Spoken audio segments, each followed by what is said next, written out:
Have you ever noticed how, no matter how hard you work, how carefully you plan, how often you tell yourself, I'll be better with money this year, it still feels like you're running in place? Not falling behind, but never truly moving ahead either. And the quiet thought that follows is usually this: maybe I'm just bad with money. But what if that conclusion is wrong? What if the problem isn't your discipline, but the environment you're making decisions inside? Let's talk about that. Imagine a fairly normal life in 2026. You're in your late 20s or mid-30s.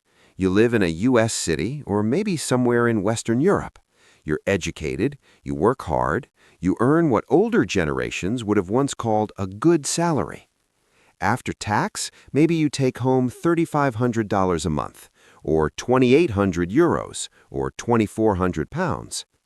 Rent takes 35 to 45%.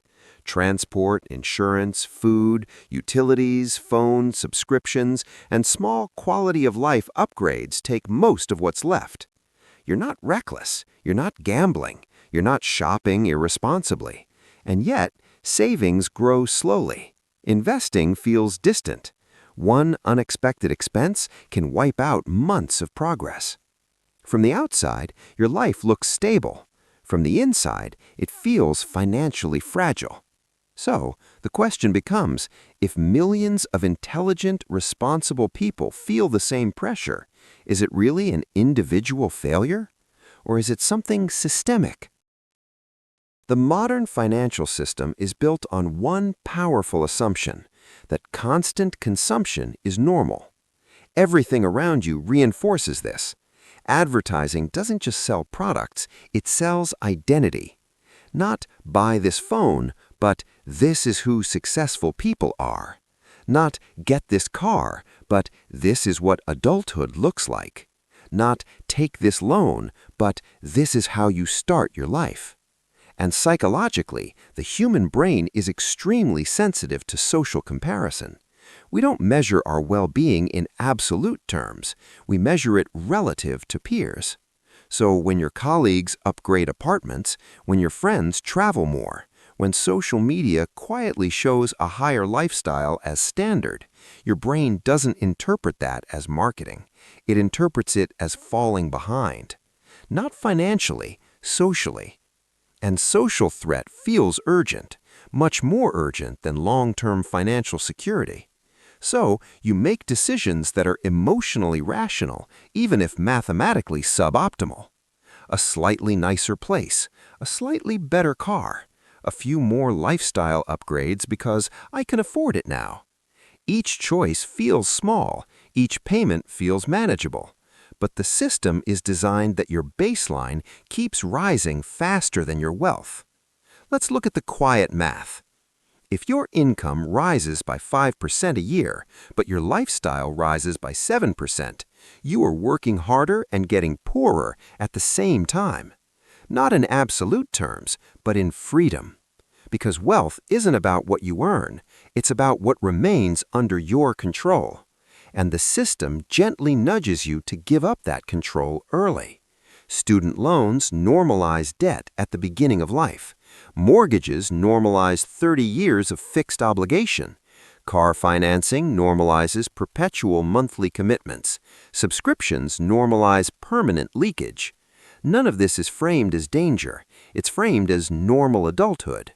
So when you struggle to build momentum, you assume it's a personal weakness. In reality, you're operating inside a structure where your fixed costs rise before your assets do. Your psychological pressure rises before your financial resilience does. Your identity expenses arrive before your investment capital does. That's not an accident. That's how consumer economies grow. Financially intelligent people aren't magically disciplined. They simply interpret the same environment differently. When most people see affordability, they see permission. When financially aware people see affordability, they see commitment. When most people ask, "Can I pay this monthly?" they ask, "What future freedom does this remove?" They don't think in products, they think in optionality. They don't measure progress by visible lifestyle. They measure it by invisible flexibility. Not the car and the driveway, but the months of living they could survive without income. Not the apartment size, but the percentage of income that remains unassigned. Not the holiday photos, but the compounding timeline quietly working in the background. This isn't about extreme frugality, and it's not about rejecting modern life. It's about understanding that the system rewards short-term comfort and punishes long-term independence. So, they reverse the logic. Instead of upgrading life first and hoping wealth follows, they let financial margin grow first and let lifestyle follow slowly. They delay social validation in exchange for structural stability. Not out of fear, out of clarity. If you feel financially tense despite being responsible, it doesn't mean you're careless. It means you're navigating rising living costs, social comparison pressure, credit-based convenience, and a culture that defines success by visible consumption, all at once. The system is very good at making survival look like choice, and choice look like freedom. And in that environment, feeling bad with money is a psychological byproduct, not a diagnosis. The shift isn't about budgeting tricks or investment hacks. It's about seeing the environment clearly. Once you see the structure, the self-blame softens. And when self-blame softens, decision-making becomes calmer. Not reactive, not comparative, not rushed, just deliberate. And that's where real financial intelligence begins.